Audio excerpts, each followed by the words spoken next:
Hello, and you're listening to the Tiny Vet Podcast with me, Dr. Nicole, and my fiance.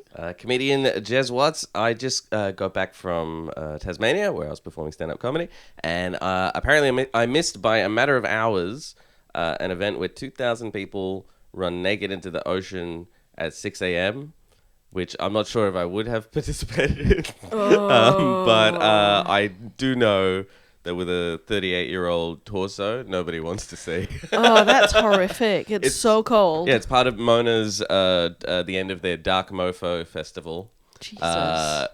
When I landed, 'cause I got there like in the afternoon, the airport was filled with people leaving, who apparently had all flown to Tasmania to run into the ocean naked together. Oh, that's horrendous. It's interesting. It's just the cold. I've been nude with people before. It's 100% the cold. The That's cold the main problem. of, sunrise or whatever, in Hobart in winter, I can't imagine it going well. I wouldn't a bunch of people just have died from heart attacks just from heart stopping? Like, I went to the hot springs in Mornington for the first time, and I didn't really know what to expect. So I brought a towel, but I didn't bring anything else. Right. And walking, like, barefoot in a damp towel from, like, hot pool to hot pool was excruciating. Yeah. And that was just walking from a hot 40-degree pool to another one. Yeah. Running in the... Because I think it was about 5-degree ocean or something. Oh. No good. No, I don't understand. No good. Anyway, what are we talking about today? Gosh. So crate training for dogs. Oh, yes. Do you know what that is? That's, I think, isn't that like the interim training for pooping and peeing before they go outside? Kind of, yeah. So that's what a lot of people use that for puppies in the beginning, but it actually has a lot more uses. Okay. So crate training is basically you have a crate. So it's like a big cage or a big kennel or something like that. And what you're teaching your dog is that this is their bedroom. Okay. So it's a safe space. It's a comfortable space. And it's fine to be in there. Okay. Yeah. And the reason why a lot of people think about, potty training and crate training in the same sentence is because they're not going to soil their bedroom. Oh, okay. So, let's say if you want to teach your puppy that, when we go out, try and hold it, then you put them in the crate when you go out because they have more incentive to try and hold it because they're going, well, I'm in my bedroom. I don't really want to go in my bedroom, so I'm going to wait until they come back and let me out. Interesting. That kind of thing. And is that how dogs do conceptualize it? Yeah, pretty much. Interesting. Yeah. All right. Yeah. And then, they go out, they do their business in the backyard, you praise the living crap out of them, and they're like, oh my God, this is great. So crate training is like giving a dog its own room. Yeah, pretty much. Interesting. Yeah, so it's not just, for potty training and, it's not, caging your dog or anything like that. It's just you giving them a nice bedroom that they know is their space and they can feel safe in. So that's really good as well. I feel like a dog would really like a racing car bed. Oh. But you have to put like a fan on the outside because they want the wind, breeze. They want the wind. They want all the smells, so they can put their head out the window. But it's like you have this a sort of alternative version to being outside. Oh, that's quite cute. Yeah, that would be nice, right? Yeah, that would be nice. But it's good for really anxious dogs because then they know, I have this safe space that I can go into. Wait, so is it like you have a actual room in the house that's there? Oh, I mean, if you can, that's super. Yeah, But obviously a lot of people can't do that. So you just need a kennel. Yeah, okay. Or a big cage or something that you can, put a bed in, have a water bowl, that kind of stuff, all the creature comforts. And it's big enough for them to, stand up, turn around, all that kind of. Yeah, okay. Yeah.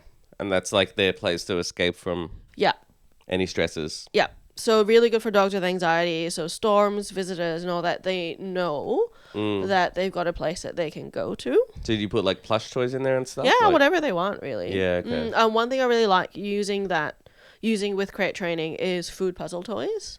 Yep. Because they can go in and they can, slowly chip away at their food puzzle toy and it's a nice little time. So the Kongs, I think the buns have their little rubber hollow things and you can put stuff in it. Okay. So what I really like to do with dogs is fill a Kong for them and put it in the crate with them, and they're like, great, this is fantastic. I get to sit in my nice safe space and just nibble on snacks all day. Yeah, sure. Yeah. And some dogs obviously are too dumb for food puzzle toys. Yes. That I met recently. Yeah. Well, Dusty has one of those, and Dusty's my son, my rabbit. He's never solved it. No, of course. And I had to give up on food puzzle toys with him, even though I recommend them so much, because he just can't solve them. Yes. Even the easiest ones. Yes. Well, that's not what he's for. No. He's for being carried around. He's for being carried around. Oh, yeah, it's great. And it helps him learn boundaries as well. Yeah, like, they okay. conceptualizes to them that, okay, there are different spaces where different things different rules apply. Yeah, different things are okay. Mm. And it also teaches them that it's okay to be, in a crate, in a kennel. Yeah, Crates and kennels are not scary. It's not something that, is a bad thing. But how it's do a you good thing. teach them that it's okay? Because how do you go from this is just a box to this is your safe space? Because my bed's in there, because I get snacks when I'm in there, right? Because it smells like me, right? Because my owner sprayed dog appeasing pheromone in it. It's called Adaptil. It's just like the pheromone that mother dogs produce naturally when they have puppies. Yeah, to make the puppies feel safe. So there's a synthetic version of that, so you can spray that in the kennel as well, and it just makes him feel more at ease. Oh, interesting. Okay. Yeah. Yeah, so you just make it a nice place for them to be. They're like, sick. So it's really good. I think all dogs should be crate trained. Yep. Because you can definitely tell the ones that are not used to it when they have to stay in hospital. Oh, yeah. I can see why you have a bias in that. We are like, if you could please train these dogs to be cool with me. Well, not even that. Being cool with confinement. Like, some of them are so upset. Yeah, and you can just tell that they fair enough, it's a new situation for them.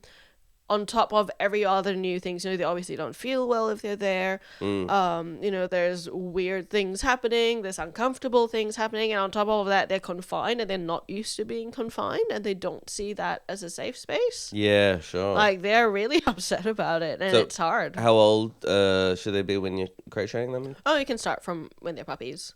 Yeah, okay. Usually from day one, that's absolutely fine. Interesting. Okay. Yeah, so it's good because, I would say most dogs, at some point in their life, they're going to have to spend a couple days in the hospital. Sure, yeah. And, for example, the dogs that belong to, the nurses there, they're fine. They sleep the whole day. You walk past, you go, hey, buddy, and he's like, hey, and then he goes back to sleep because he's just so used to it. It's just not a scary thing for them. Yeah, sure. And then you have, other dogs that just howl the whole time, and you feel so bad for them because it's just that they don't understand. Yeah. That this is okay. And that's one thing that's really going to help their comfort in hospital. Yeah. That's what I did the first day my brother went to a sleepover. Because my brother's 4 years older than me. I'd been with him for every moment of my life.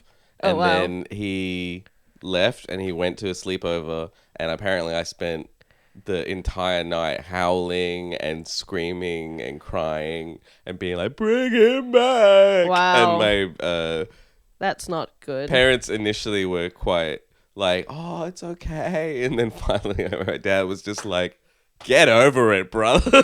Yeah. So, if only they put me in a box. Yes, if only they had put you in a box and driven you to the Indian Ocean and loved me forever? Forever and ever. Amen. And never regretted it.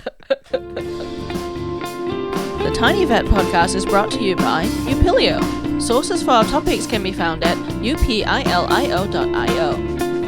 Outro music by Matt Charleston.